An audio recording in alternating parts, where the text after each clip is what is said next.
दो तस्वीरें हैं, पहले में सौरभ, दूसरे में मोहम्मद सलीम। सौरभ राज वैद्य, मोहम्मद सलीम पहले आरएसएस में था, अब हिंदू से मुस्लिम बनाता है। देवी प्रसाद पहले हिंदू अब मुसलमान।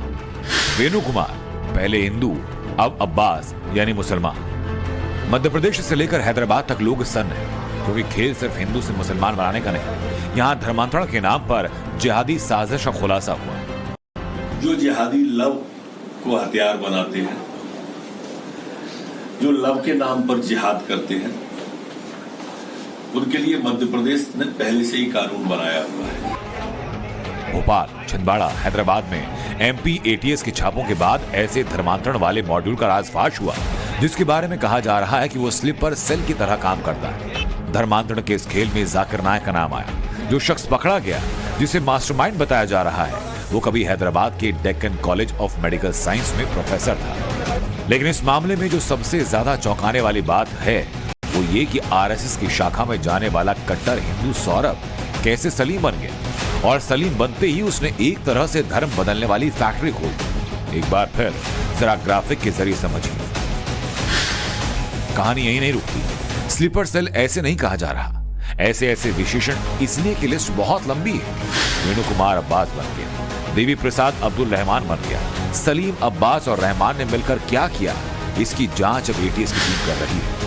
अभी तक 16 लोग पकड़े गए, लेकिन पुलिस को शक कि स्लीपर सेल पूरे देश में एक्टिव है। देखो, ये जिहादी कॉकरोच है ना, इनके लिए हमारी मध्य प्रदेश की एटीएस पुलिस जो है वो पेस्टिसाइड का काम करेगी, कर भी रही है। और इसलिए आपने देखा होगा 3 बड़ी कार्रवाइयां जो हमारी हुई हैं, इन तीनों में ही हमने नेस्त नाबूद कर दिया, चाहे वो जेएमबी की हो, चाहे पीएफआई की हो, चाहे एचयूटी की हो। अचंबा ये है कि इसमें जो ब्रेन वॉश कर रहे हैं वो पढ़े लिखे लोग हैं। एक हैदराबाद में प्रोफेसर है, एक कोई उसका इंजीनियर है, एक टेक्नीशियन है आईटी का। ये सारे के सारे लोग जो है ना, इस तरह का काम कर रहे हैं जो काफ़ी निंदनीय है। हम उनके बारे में भी कहना चाहते हैं एक बार को, जिन लोगों ने द केरला स्टोरी पर तो विवाद खड़ा किया, लेकिन एचयूटी पर एक शब्द नहीं बोले। वो इतने बड़े आतंकवादी ग्वालियर में पकड़े गए, उनके ट्रेनिंग कैंप हमने पकड़ लिए, ये जो उनका जिम कोचिंग सेंटर चलाते थे, जिम ट्रेनिंग सेंटर चलाते थे, ये सब पकड़ लिए हमने, उनके जितने भी ट्रेनिंग के स्थान। जिस तरह का माहौल है इसमें तो ये मॉड्यूल पूरा फल फूल रहा था। इसका खुलासा तो तब हुआ जब एमपी एटीएस ने भोपाल से 10 संदिग्धों को उठाया। छिंदवाड़ा में रेड पड़ी और वहां से आगे का कुछ क्लू मिला और 5 संदिग्ध हैदराबाद से गिरफ्तार हुए। एटीएस का माथा तब ठनका जब पकड़े गए संदिग्ध एचयूटी यानी हिज्ब उत तहरीर संगठन से जुड़े पाए गए। पुलिस की जांच में दावा ये कि एचयूटी का काम धर्म परिवर्तन करवाना है। इसके लिए सुनियोजित तरीके से ब्रेन वॉश करवाया जाता है। एटीएस के सूत्र बता रहे हैं कि रायसेन के घने जंगलों में बाकायदा इसका ट्रेनिंग कैंप चल रहा है। इन लोगों के पास से विदेशी फ़ोन नंबर भी मिले हैं और इनका इंटरनेशनल कनेक्शन क्या है, इनको फंडिंग कहां से हुई अंतर्राष्ट्रीय स्तर पर, ये सब की भी जांच इसके अंदर की जा रही है। इसके पीछे कौन है, इन्होंने कुछ लोगों को कन्वर्ट भी किया है क्या, बैंक खाते, ये सब जांच के दायरे के अंदर है विषय। जल्दी और तस्वीर स्पष्ट होगी।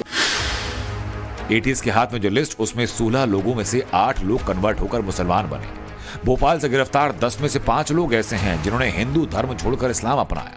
इनमें से 3 ऐसे जिन्होंने हिंदू युवतियों से शादी करके उनका भी धर्मांतरण करवाया। जांच जारी है, लेकिन जिस तरह से आगे बढ़ता दिख रहा है वो सिर्फ आम लोगों को नहीं बल्कि पूरे सिस्टम को हैरान किए हुए है। आपको जानकर हैरानी होगी कि गिरफ्तार किए गए संदिग्ध आतंकी पढ़े लिखे और अच्छे घरों से। इनमें कोई कोचिंग संचालक, कोई जिम ट्रेनर, कोई कॉलेज प्रोफेसर, कोई लैब टेक्नीशियन, लेकिन एजेंडा के नाम पर सब सेम पेज पर। हिंदू यूथ को टारगेट करो, मुसलमान बनाओ, जिहादी साजिश का हिस्सा बनाओ। कैसे, उसे फिर से समझिए ताकि आपको साजिश के पड़ते समझ आए। मोहम्मद सलीम की तस्वीर फिर देखिए, वही सलीम जो पहले सौरभ था, जिसकी 2 बार चर्चा ऊपर हो चुकी है, लेकिन चर्चा बार बार इसलिए जरूरी ताकि आपको स्टोरी समझ आए।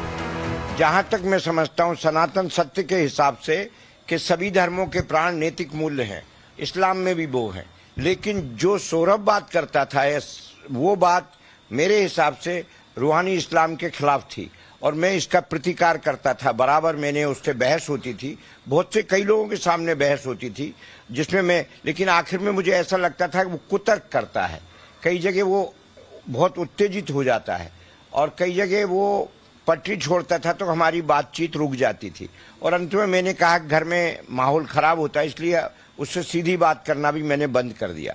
और जब हद से ज्यादा मुझे लगा कि वो जो है अब उस रंग में ढल चुका है और कट्टरता उसमें स्वभाव में आ रही है तो मैंने उसे घर से निकाल दिया। तो सलीम जो पहले सौरभ राज वैद्य था, वो भोपाल के बैसाये का रहने वाला। शादी 2009 में हुई, 2010 में उसने इस्लाम अपना लिया। जानकारी के मुताबिक सौरभ हिज्ब उत तहरीर के संपर्क में था, जिसके बाद 2012 में सौरभ की पत्नी ने भी इस्लाम अपनाया। इससे पहले कभी सौरभ आरएसएस से जुड़ा था, ऐसा बताया जा रहा है। मध्य प्रदेश एटीएस ने एचयूटी यानी हिजबुल तहरीर के सरगना मोहम्मद सलीम को गिरफ्तार किया तो ये पता चला कि वो पहले सौरभ राजवैद हुआ करता था। साल 2010-11 की बात है जब उसने मुस्लिम धर्म अपना लिया था और उसके बाद वो इस्लाम धर्म का प्रचार प्रसार करने लगा। वो सबसे पहले टीआईटी कॉलेज में, जो की तस्वीरें आप मेरे पीछे देख रहे हैं, यहाँ पर फार्मेसी का प्रोफेसर था। यहाँ पर कमाल नाम के एक शख्स के साथ उसकी मुलाकात हुई और डॉक्टर कमाल ने ही उसे इस्लाम धर्म के बारे में बताना शुरू किया।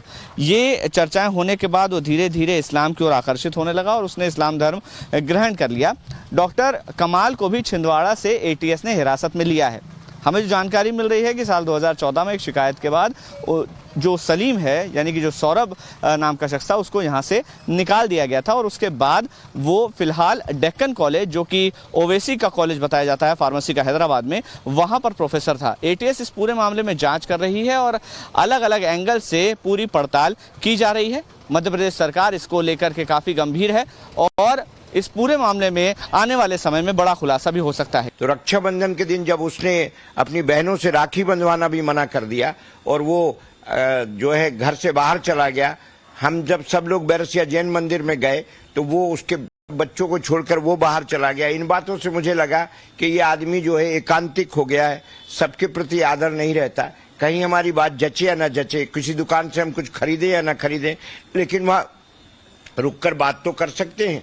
तो मुझे लगा कि वो एक तरफा जा रहा है और जब वो राखी के दिन बहनों से राखी नहीं बंधवाई तो उस समय मैंने फैसला कर लिया कि अब इस घर के लायक नहीं रहा ये। कहा यह भी जा रहा है कि सौरभ एचयूटी के संपर्क में आकर इस कदर रेडिकलाइज हो चुका है कि उस पूरे सो कॉल्ड जिहादी गैंग का मास्टरमाइंड बना है। सौरभ से सलीम वो खुद नहीं बना बल्कि उसने टारगेट लिया। कहने के लिए वो Deccan college of medical science के बायोटेक्निकल डिपार्टमेंट में प्रोफेसर के पद पर था, लेकिन जो मॉड्यूल सामने आया उसे देखकर लगता है कि उसका असल काम कुछ और है। हालांकि कहा यह जा रहा है कि आने वाले दिनों में केस बहुत बड़ा होने वाला है और कई और चौंकाने वाले नाम भी सामने आने वाले हैं। एटीएस सूत्रों के मुताबिक पकड़े गए आरोपियों में से सौरभ का नेटवर्क सबसे बड़ा था। उसके भोपाल, छिंदवाड़ा, हैदराबाद के अलावा भी देश कुछ दूसरे शहरों से कनेक्शन सामने आए। बताया जा रहा है कि वो 100 से ज्यादा युवाओं से जुड़ा था। पूरे मामले में हैरान करने वाली बात ये, आरएसएस की शाखा से निकला सौरभ सलीम बनने के बाद जिस Deccan college of medical science में प्रोफेसर बना, उस कॉलेज के chairman AIMIM chief Asaduddin Owaisi हैं, जबकि उनके पिता सुल्तान सलाहुद्दीन ओवैसी फाउंडर हैं और भाई अकबरुद्दीन ओवैसी मैनेजिंग डायरेक्टर। असदुद्दीन ओवैसी को नहीं पता होगा कि उन्होंने जिस सलीम को अपने कॉलेज में नौकरी दी, उसे प्रोफेसर बनाया, वो हिंदू से मुसलमान बनाने की चेन रिएक्शन में सबसे अहम रोल अदा कर रहा है। तो वहीं अब जिस तरह से खुलासे हो रहे हैं, ऐसे में एटीएस जांच का दायरा बढ़ा रही है। रडार पर कई लोग हैं, लेकिन सबसे बड़ा कनेक्शन जाकिर नायक का। बताया यह जा रहा है कि न सिर्फ हैदराबाद से पकड़ा गया मास्टरमाइंड सौरभ जाकिर नायक के संपर्क में था, बल्कि इस्लामिक कट्टरपंथी ग्रुप हिज्ब उत तहरीर के ज्यादातर मेंबर जाकिर नायक के कट्टर अनुयायी हैं। आप यजुर्वेद अध्याय नंबर 32 मंत्र नंबर 3 के खिलाफ जा रहे हैं, जिसमें लिखा है न तस्य प्रतिमा अस्ति, उस ईश्वर की कोई प्रतिमा नहीं, कोई अक्ष नहीं, कोई फोटोग्राफ नहीं, कोई पोर्ट्रेट नहीं, कोई पेंटिंग नहीं, कोई बुत नहीं, कोई मूर्ति नहीं, कोई स्कल्पचर नहीं, कोई स्टैचू नहीं। सामने ये बात भी कि इसी जाकिर नाइक के इस्लामिक उपदेशों के इन्फ्लुएंस में आने के बाद 7 HUT कार्यकर्ताओं को हिंदू से मुसलमान बना दिया गया। जाकिर नाइक को भड़काऊ भाषणों की वजह से देश से भागना पड़ा था। आपको दिखाते हैं कि कैसे जाकिर नाइक अपनी हेट स्पीच से लोगों को भड़काता है। वेश्या शूद्र नहीं पढ़ सकता, क्यों? हमारे मजहब में ऊंच नीच नहीं है, काला या सफेद, अमीर या गरीब, राजा या फकीर, कुरान पढ़ सकता है। जाकिर नाइक इन्हीं भाषणों की वजह से देश से भागा और अब मलेशिया में पनाहगार है। लेकिन जहर उगलने का धंधा अभी जारी है। लेकिन भारत की सुरक्षा एजेंसीज की सक्रियता के चलते एक बार फिर उसका एजेंडा कामयाब नहीं हो पाया। Bureau report, times now Bharat.